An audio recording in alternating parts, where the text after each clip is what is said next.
Mes salutations au peuple africain. Nous avons fait immersion du côté de Pékin.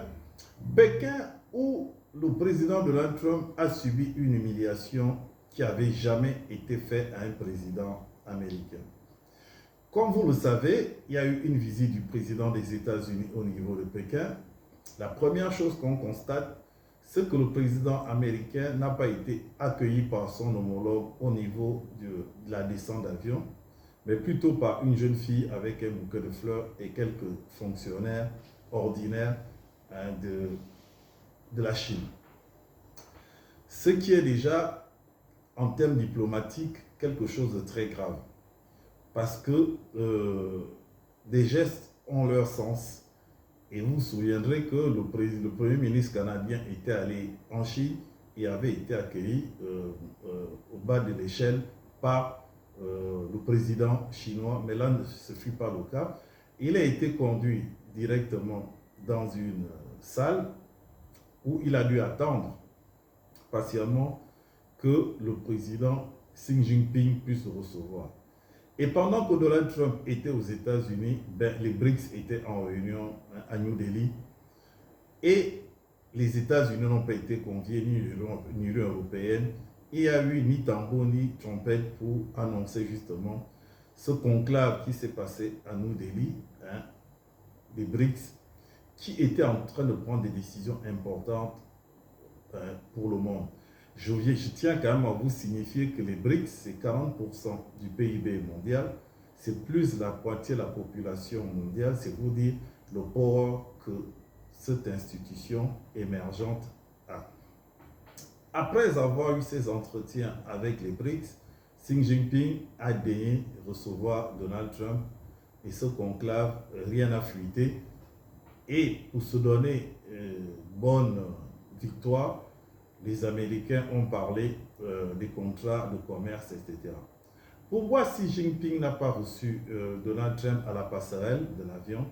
Tout simplement parce que Donald Trump est allé là-bas avec sa famille, ses enfants, certains hommes d'affaires. Donc les Chinois ont considéré cela comme étant une visite privée parce qu'il n'y avait pas de diplomates, autant pour moi, qui ont accompagné Donald Trump.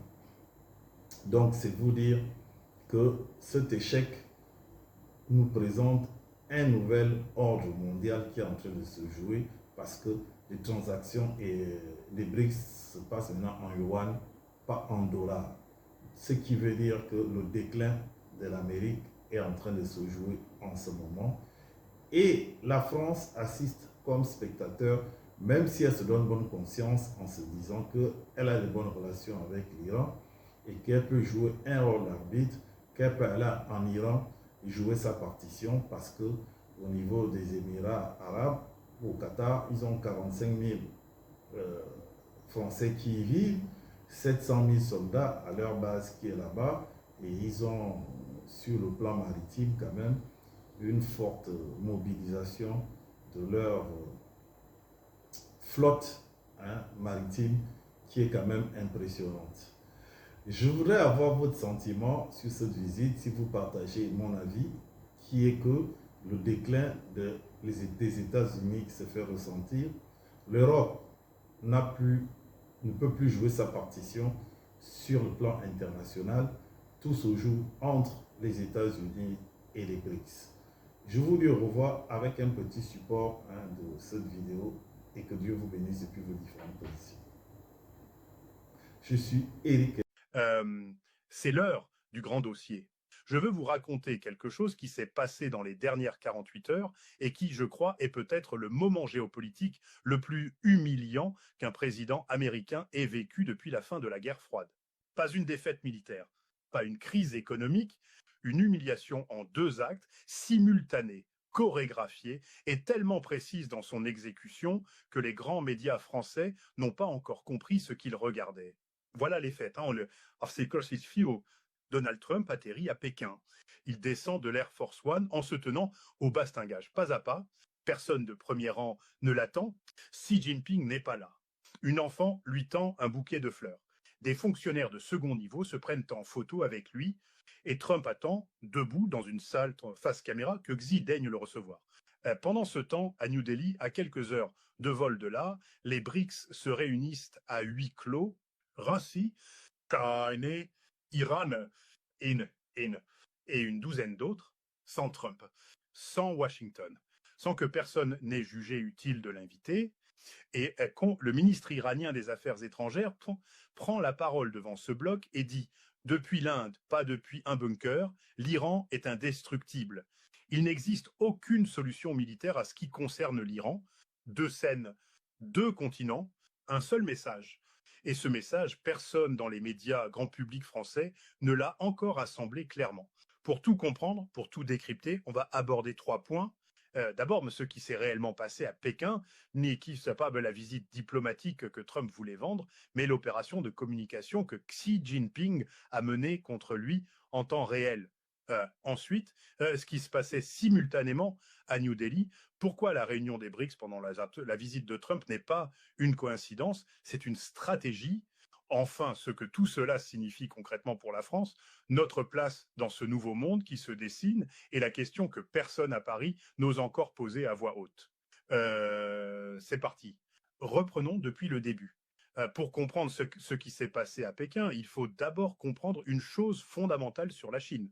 La Chine n'improvise jamais le protocole. Jamais. Chaque détail d'une réception d'État à Pékin est calculé, répété, validé au niveau politique le plus élevé. Qui reçoit le visiteur à l'avion, à quel rang, combien de temps le visiteur attend avant d'être reçu, qui entre en premier dans la salle, qui s'assoit en premier, quelle caméra obtient quel angle. Tout cela est une grammaire, et cette grammaire, les chancelleries du monde entier la lisent couramment. Ce qui s'est passé à l'arrivée de Trump à Pékin n'était donc pas un accident protocolaire. C'était une phrase rédigée avec soin, destinée à être lue par le monde entier. Soyons précis sur ce que cette phrase disait, mot par mot. Xi Jinping n'est pas allé à l'aéroport, c'est le premier mot. Dans la grammaire diplomatique chinoise, le dirigeant qui se déplace à l'aéroport signifie « vous êtes un père, vous êtes important, cette visite compte ». Ici est allé accueillir Pedro Sanchez, il est allé accueillir le Premier ministre canadien Mark Carney, il n'est pas allé accueillir Donald Trump. Deuxième mot, une enfant avec des fleurs. Le protocole de substitution que Pékin utilise quand il veut être poli sans être respectueux. Troisième mot, Trump a attendu, debout dans une antichambre. Pendant que Xi finissait ce qu'il avait à finir, ce n'est pas Xi Jinping qui a attendu Trump, c'est Trump qui a attendu Xi. Et cette inversion,